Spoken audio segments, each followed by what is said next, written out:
Well, back on Easter Sunday, an early morning fire destroyed the El Royal Party Store on Airline Road in Fruitport Township. Today, investigators completed their report and found a 10-year-old boy staying at the hotel next door started the fire. 13 on your side's Charlie Tinker spoke with owners about their plans to rebuild. It is our understanding those findings have been forwarded along to the prosecutor's office for review. He told me he hasn't had a chance to get a look at the case just yet, meaning it may very well be another moment before we have some idea of what any charges either against the juvenile or the juvenile's family members might actually look like. But certainly a surprising turn in this investigation, especially for the folks who suffered this loss. This building was much more than a paycheck to them.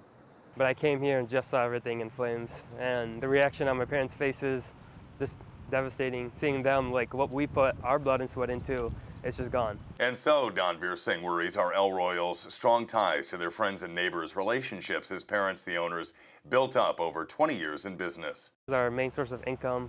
This is what paid for my undergrad, and this is where my parents worked. Now, right now they're jobless. I mean, you can just see what it's caused us. It's a huge loss. Even more so because 2 weeks after the fact, the family livelihood is still a pile of smoky debris wrapped in caution tape. The Airline Highway liquor store had Fruitport Township fire crews responding around 4 in the morning when the building burned to the ground back in mid-April. Investigators now say a 10-year-old started that fire. The boy was apparently staying at the motel just across the parking lot. It was kind of hard to believe. Don says police were likely able to access the store's surveillance system using the DVR pulled from the heap of charred beams and sheet metal. He was told the 10-year-old admitted to investigators he had been trying to start a campfire. I think the investigation should be towards the mom and why she left him here at the motel alone 4 in the morning and what he was doing outside. That's a question for the prosecutor. Investigators sent the case to his office for review. Don says his family already has plans for an El Royal 2.0 with an even larger footprint once what remains of the first one gets cleaned up. For the moment, they're still in talks with the insurance company. I've been here since I was a kid. I've been part of this community